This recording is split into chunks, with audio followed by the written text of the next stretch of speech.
ఒక 5 నిమిషాలు వినండి. దీని తర్వాత భోజనానికి అందరూ కూడా వెళ్ళాల్సిందిగా కోరుతూ ఇప్పుడు సాయి గారు డిపిఎం మాట్లాడాల్సిందిగా కోరుతున్నారు. ఒకసారి ప్రారంభించవలసిందిగా మన డిఆర్డిఓ గారు సాయి రెడ్డి గారిని మీ అందరు కార్యక్రమానికి హాజరైన మన అందరు మహిళలకు పాల్గొంటున్న ప్రతి ఒక్కరికి నమస్కారాలు చేసుకోవడం జరుగుతుంది. అదే కాకుండా అన్నిటికంటే ముఖ్యంగా అదేవిధంగా ఇంకా చాలా కార్యక్రమాలు మన జిల్లాలో మనకి ఇచ్చిన టార్గెట్లు చాలా చాలా చోట్ల మన దగ్గర ఐకేపీ గ్రూపులు మన ప్యాడీ ప్రొక్యూర్మెంట్లో చాలా కీలక పాత్ర వహించి చాలా మంచి చేస్తున్నాయి. చాలా చోట్ల కూడా ఐకేపీ గ్రూపులు అయితే వాళ్ళ దగ్గర ప్రొక్యూర్మెంట్ చేస్తే వాళ్ళైతే మంచిగా ఉంటుందని చెప్పేసి వాళ్ళు కూడా చాలామంది రైతులు కూడా అభిప్రాయం వ్యక్తం చేస్తున్నారు. దాన్ని దృష్టిలో పెట్టుకొని ఎక్కువ ఐకేపీ సెంటర్స్ ఇద్దామనే ఉద్దేశంతో మన గౌరవ శాసనసభ్యులు ఈ సమావేశాన్ని ఏర్పాటు చేయడం జరిగింది.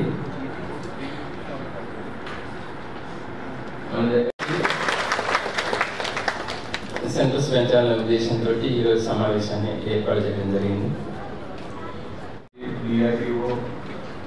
అదేవిధంగా ఇక్కడికి వచ్చిన ఎస్ఎస్జి మెంబర్స్ అందరికి కూడా నమస్కారాలు. సో ముఖ్య ఉద్దేశం మీకు ఆల్రెడీ తెలిసే ఉంటుంది. మనము ఎవ్రీ ఇయర్ కూడా ఈ ప్యాడీ ప్రొక్యూర్మెంట్ సెంటర్స్ ఏర్పాటు చేస్తున్నాము. బట్ మన జిల్లాలో చూసుకుంటే రిలేటివ్గా సెల్ఫ్ హెల్ప్ గ్రూప్స్కి ఇచ్చే ప్యాడీ ప్రొక్యూర్మెంట్ సెంటర్స్ కాస్త తక్కువగా ఉండేవి. మనము 2 years కొంత పెంచుకుంటూ వస్తున్నాము. ఈ సంవత్సరం అంటే లాస్ట్ సీజన్కి 50 సెంటర్స్ ఉంటే ఇప్పుడు 110 సెంటర్స్కి పెంచడం జరిగింది. సో ముఖ్యంగా ఈ సమావేశ ఉద్దేశం ఏమంటే వీటిని ఇంకా పెంచాలి అనే ఉద్దేశంతో ఈ సమావేశం ఏర్పాటు చేశాము. సో ముఖ్యంగా మీ నుంచి ఫీడ్బ్యాక్ తీసుకోవడము, అంటే ఎటువంటి ఇష్యూస్ ఉన్నాయి, అదేవిధంగా గవర్నమెంట్ నుంచి కూడా మీకు ఎటువంటి సపోర్ట్ కావాలి, ఏ ఫీల్డ్లో ఎటువంటి ఇష్యూస్ ఫేస్ చేస్తున్నారు అనేది తెలుసుకోవడానికి ఈ సమావేశాన్ని ఏర్పాటు చేయడం జరిగింది. సో ముఖ్యంగా అంటే ఆల్రెడీ మనకి లాస్ట్ సీజన్ లో కూడా సెంటర్స్ నడిపించడం జరిగింది. ఒక 50 సెంటర్స్ సక్సెస్ఫుల్ గా నడిపించారు. సో ఫస్ట్ అంటే ఆ 50 సెంటర్లో ఎవరైతే మీరు ముందు అంటే పార్టిసిపేట్ చేశారో ఇక్కడ వచ్చిన వాళ్ళు ఎవరైనా కొంతమంది మీ ఫీడ్బ్యాక్ ఏం జరిగింది, సో కొంతమంది చాలా సీజన్స్ నుంచి కూడా చేస్తున్నారు కాబట్టి సో ఫస్ట్ మీ సైడ్ నుంచి కొంత ఇన్పుట్స్ ఇస్తే సో ఫర్దర్ గా మనం ప్రొసీడ్ అవుతాం. సో ముఖ్యంగా మీలో కొంతమంది ఎవరైతే ప్రీవియస్ గా చేస్తారో ఫస్ట్ వాళ్ళు మాట్లాడితే సో ఈ సంవత్సరం కొత్తగా వచ్చిన వాళ్ళు, అదే కాకుండా ఇంకా మాకు సెంటర్స్ కావాలి అనే వాళ్ళు కూడా ఉండొచ్చు. సో మీరు మాట్లాడితే బేస్డ్ ఆన్ దట్ మనము డెసిషన్ తీసుకుందాము. సో ముందుగా ఆల్రెడీ ఈ సెంటర్స్ నడిపించిన వాళ్ళు కొంతమంది ఎవరైనా వాలంటీర్ చేస్తే వాళ్ళు ముందుగా మాట్లాడండి.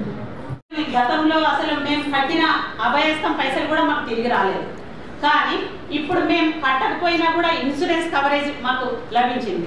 ఎందుకంటే ఎవరైనా మహిళ చనిపోయినప్పుడు ఆ సంఘం డిఫాల్ట్ అయ్యేది. ఆ డిఫాల్ట్ అవ్వడం వల్ల ఆ సంఘాలు మొండి సంఘాలుగా తయారయ్యాయి. ఇప్పుడు ఏమవుతుంది, ఒకవేళ మహిళ చనిపోయినా వాళ్ళకి నార్మల్గా చనిపోయినా ఆ లోన్ ఇన్సూరెన్స్ వస్తుంది. 2 లక్షలు ఉంటే 2 లక్షల లోన్ ఇన్సూరెన్స్ కవరేజ్ ఉంటుంది. ఒకవేళ యాక్సిడెంట్లో చనిపోతే 10 లక్షల వరకు ఇన్సూరెన్స్ కవరేజ్ ఉంటుంది. ఇవి ఏంటంటే మనం అసలు ₹1 కూడా కట్టలేదు. మేము కట్టకపోయినా కూడా మాకు ఇది ఒక వరంలా వచ్చింది. మళ్ళీ ఇంకా కుట్టు మిషన్లు కాదు, పిల్లలకి బట్టలు కుట్టి ఇంత క్రితం బయట వాళ్ళు కుట్టి సప్లై చేస్తూ ఉండేవారు. ఆ అవకాశం కూడా మాకు మండల సమాఖ్యల ద్వారా ఇచ్చి ప్రతి గ్రామ సంఘానికి కూడా టైలరింగ్ చేసి మన మహిళలే ఉపాధి పొందాలనే ఉద్దేశంతో ఈ కార్యక్రమంలో ముఖ్య ఉద్దేశం ఏమిటంటే 4 సంవత్సరాల నుంచి ప్యాడీ సెంటర్ చేస్తూ ఉన్నాం. మేము చేస్తూ ఉంటే అది నిజంగా మహిళలకి ఇది మొత్తం ప్రభుత్వం ఇచ్చిన గొప్ప వరంగా భావిస్తున్నాం మేము. ఎందుకంటే అసలు ప్యాడీ సెంటర్ కావాలంటే అసలు ఎన్నిసార్లు తిరిగినా కూడా ఆ సెంటర్ మీకు ఇవ్వం, మహిళలు దూరంగానే ఉండాలన్న మాట చెప్తా ఉండేవారు గతంలో. ఇప్పుడు ఈ ప్రభుత్వం వచ్చిన తర్వాత 50 సెంటర్స్ నుంచి 110 సంఘాల వరకు పెరిగినాయి. అంటే ఇది నిజంగా మాకు ప్రభుత్వం ఎంతో గొప్ప అవకాశం ఇచ్చింది.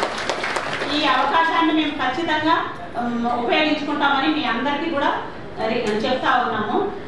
మాకు కొన్ని రకాల ఇబ్బందులు మనకు ఒక హోదా నుంచి సార్ వాళ్ళు వస్తున్నారంటే మాకు చాలా సంతోషం అనిపిస్తుంది సార్. అక్కడ చాలా మంది నన్ను అన్నారు సార్, మీ సెంటర్కి సార్ వాళ్ళు విజిట్కి వస్తున్నారు, ఎందుకు ఏముంది అంతగా విజిట్కి వస్తున్నారు అని అడిగాను సార్.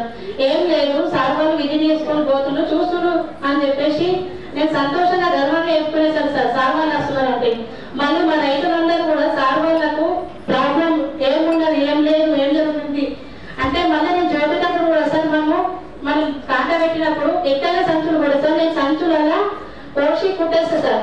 కుట్టేస్తే అప్పుడు వేటు లాస్ వస్తే సంచులు మైనస్ చేపించినాయి రైతుల ముందరనే పెట్టి మేము ట్యాబ్లెట్ చేయడం కానీ మళ్ళీ రైతులు సంచులు ఎక్స్ట్రా పోతున్నాయి ఈ లారీలా ఇన్ని మీ అందరు చెప్తే కిందట్లు ఇన్ని పోతున్నాయని చెప్పేసి చూపించి అట్లా వేసుకుంటాం సార్ మేము.